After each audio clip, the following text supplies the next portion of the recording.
That's just a terrible take, personally. We got shellacked.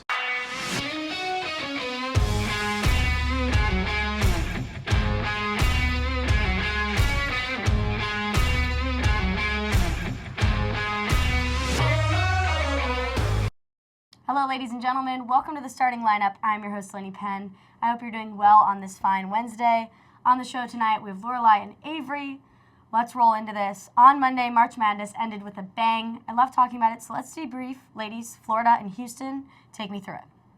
Well, as we know, Florida took the win on Monday night against Houston in the 2025 NCAA Basketball Championship game. Number 1 seed Florida knocked off number 1 overall seed Auburn, leading to Monday's championship game. Florida's road to get this far in the tournament was full of ups and downs as the Gators rallied to survive an upset bid from the two-time reigning national champion UConn in the second round of the tournament. They then faced off against Texas Tech in the Elite Eight, overcoming Texas's 10-point lead with less than 6 minutes remaining in the game to advance to the Final Four.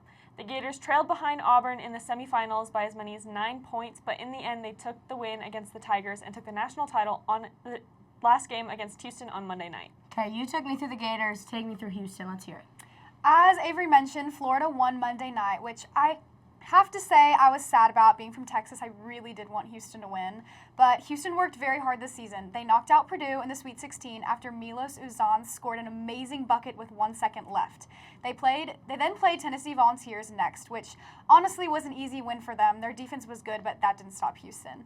And then went on to make the most insane comeback of NCAA history against Duke in the Final Four. They were losing the majority of the game, but they pulled out the win in the last couple of minutes where they won by only 3 points. March Madness is a battle. That's why I love it, and that's why people love watching it.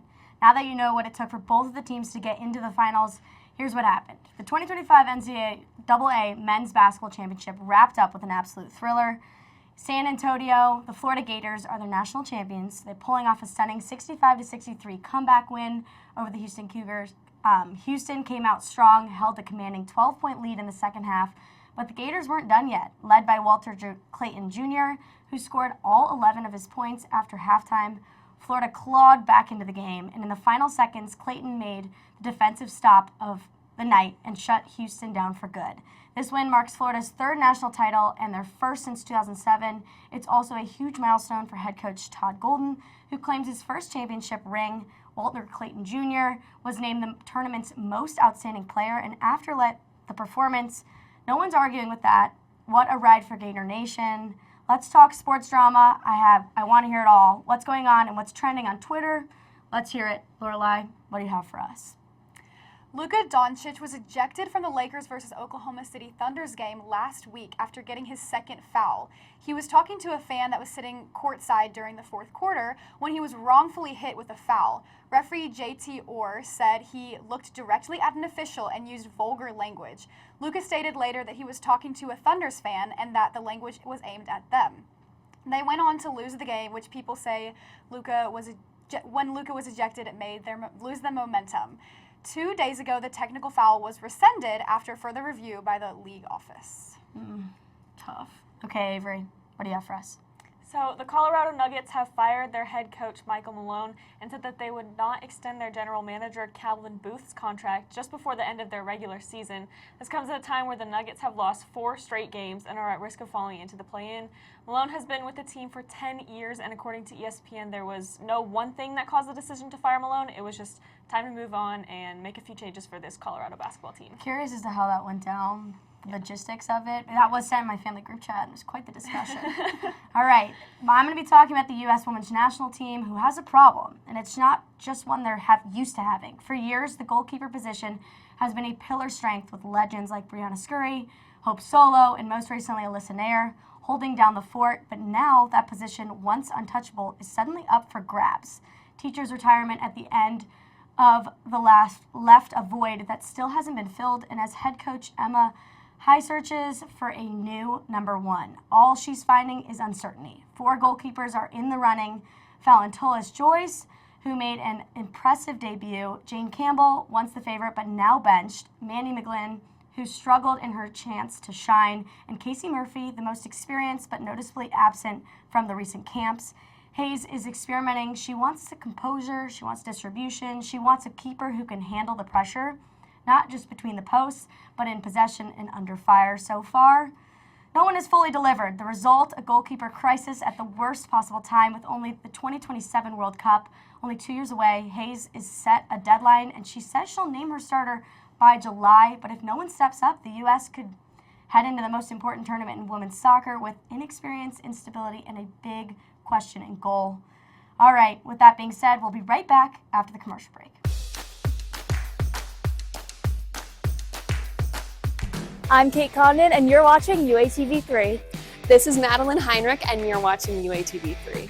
I'm Jaden Zelm. I'm Demetra Alarcon. I'm Carly Siegel. I'm Delaney Penn. I'm Gabby Rosenberg. I'm Rachel. My name's Simone. I'm Isabella Will. I'm Avery Klein. I'm Joey Bernal Alonso. And I'm Pablo Rojas. And you're watching Welcome back. We want to take a look at the top of the top from this week's World of Sports. Lorelai, let's talk winners. What do you have for me? I'm going to switch it up and talk about swimming. The University of Arizona's Luke Minas was awarded Big 12 Men's Freshman of the Year. At the Big 12, he was the finalist in the 50, 100, and 200 meter freestyle.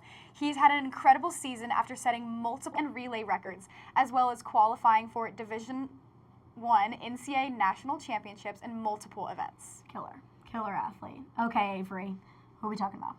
Well, I know we've talked a lot about the men's college basketball teams for the past few weeks, but I really want to get into the women's teams who competed as well. The number 2 UConn took the title over number 1 ranked South Carolina 82-59 in the NCAA Women's Basketball Championship game.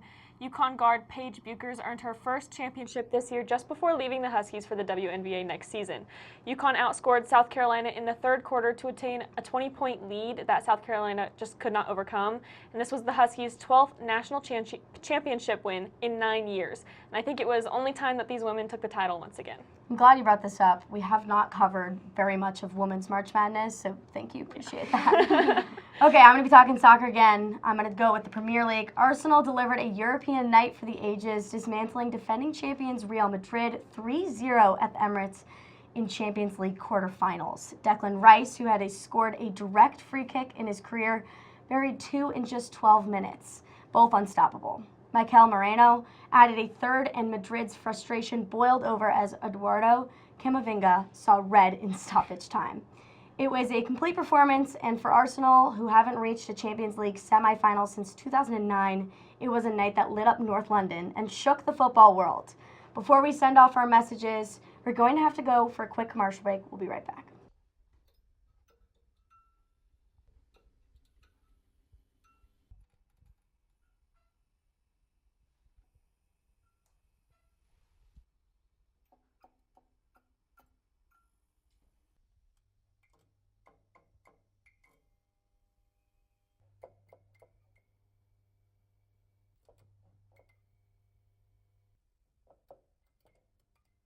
All right, it is message time, everyone. Gather around. We are going to be sending our messages off, just like this one in the bottle. Who does your message go to, Lorelai? My message tonight goes out to the Arizona Gymcats. Their season came to an end early on Sunday after they made it to the NCAA Region Finals for the first time since 2019.